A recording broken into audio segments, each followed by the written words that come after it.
जय जय श्री राधे, जय श्री कुंज बिहारी, जय जय श्री हरिदास। हरे कृष्ण। दोस्तों, स्वागत है आप सभी को मेरे चैनल कृष्ण कथा में। इस चैनल पर हम सभी लोग सुनते हैं भगवान श्री कृष्ण की लीलाएं, कथाएं और मन को भक्ति में लीन कर देते हैं। दोस्तों, भगवान श्री कृष्ण ने एक बात बोले थे कि कलयुग में हमें हर कोई प्रेम करेंगे। तो आज वही बात सच होने जा रहा है। हर एक के घर में वो विराजमान हुए हैं, हर एक के घर में वो पूजित होते हैं, हर किसी के मन के मंदिर में उसका स्थापना हो गया है।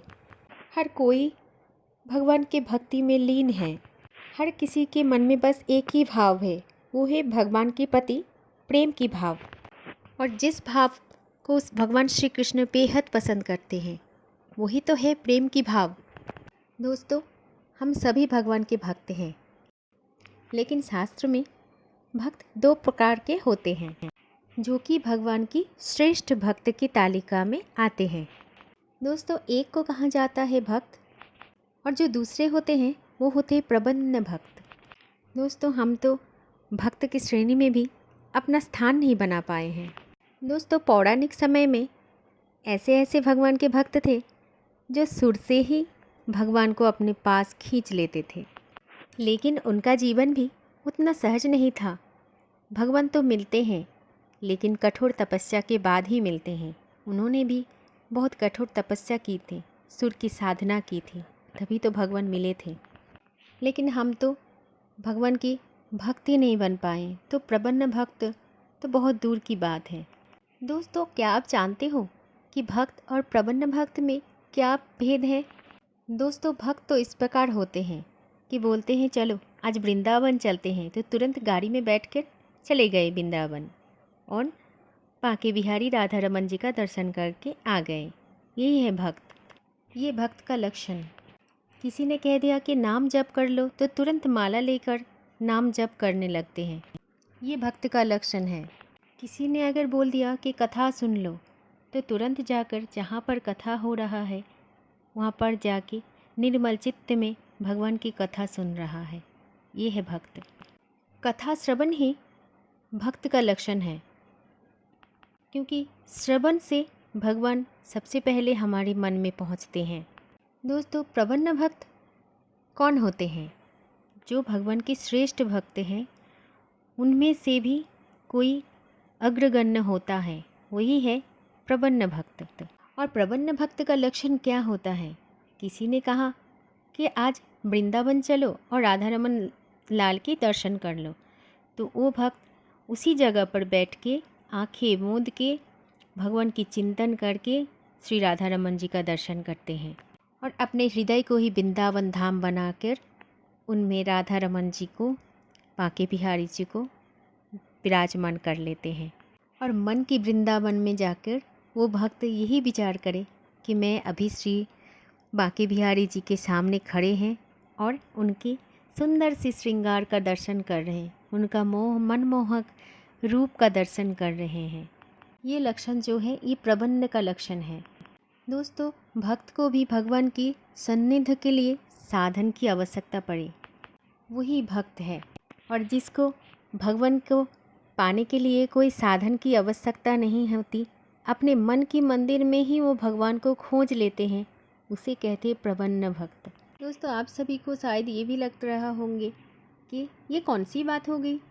हम सभी तो कभी ना कभी वृंदावन गए हुए हैं और प्रभु का चित्र हमारे हृदय में बैठा हुआ है, तो फिर हम भी घर बैठ के ही दर्शन कर सकते हैं। तो दोस्तों, ऐसा कर लेना, वो भी बहुत अच्छी बात होती है। दोस्तों, आपको इस प्रचेष्टा में कुछ समय के लिए बिहारी जी का दर्शन होगा, लेकिन 2-3 क्षण के बाद में आपको कुछ और ही दिखने लग जाएगा। लेकिन आपको राधा रमन लाल बिहारी जी नहीं दिखेंगे। दोस्तों, प्रबन्नता तो हमारे अंदर, हमारे मन में भागवत जी की देन है, भगवान की देन है। दोस्तों, कथा एक बार सुनने से हम भक्त बन जाते हैं और उसी कथा को बार बार सुनने से हम प्रबंध भक्त बन जाते हैं।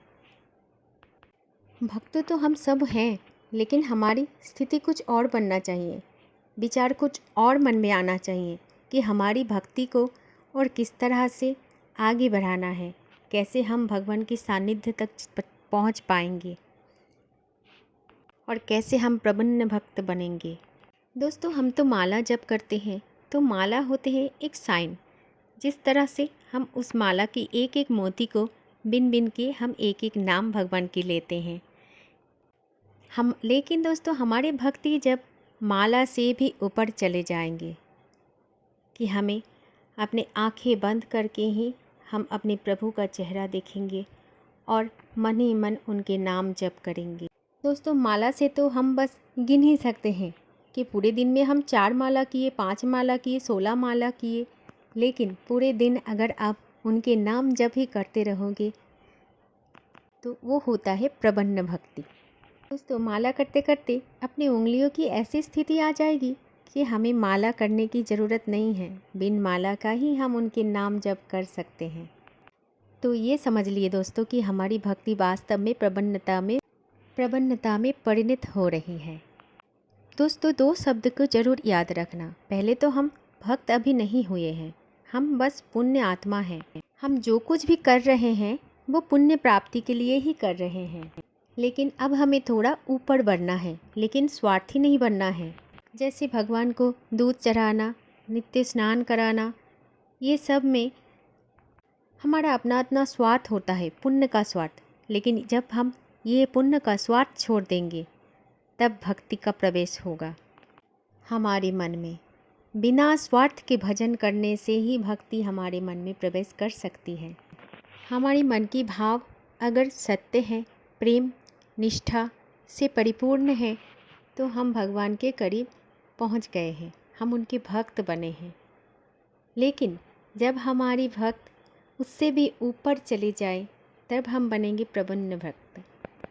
आपको हर तरफ सिर्फ वही दिखाई देंगे, सिर्फ उन्हीं का बोलना आपको सुनाई देगा। क्या बोल रहे हैं, क्या कह रहे हैं, ये हर समय आपके मन में आ रहे होंगे। तो यही तो है भक्ति का लक्षण।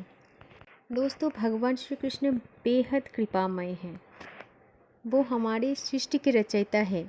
हम और आपको उन्होंने ही सृष्टि किया है, तो वो हमसे कभी भी रुष्ट नहीं होते। बस हमारी मन की भाव को प्रेम और भक्ति से परिपूर्ण रखना है, जहाँ पर स्वार्थ का कोई जगह नहीं होगा। वो हमारे बेहद अपने हैं, बेहद नहीं, हमारे सबसे ज़्यादा करीब और अपने हैं। वो हर एक के मन में रहते हैं। तो कहते हैं ना, मन से खोजो तो मिलेंगे कृष्ण।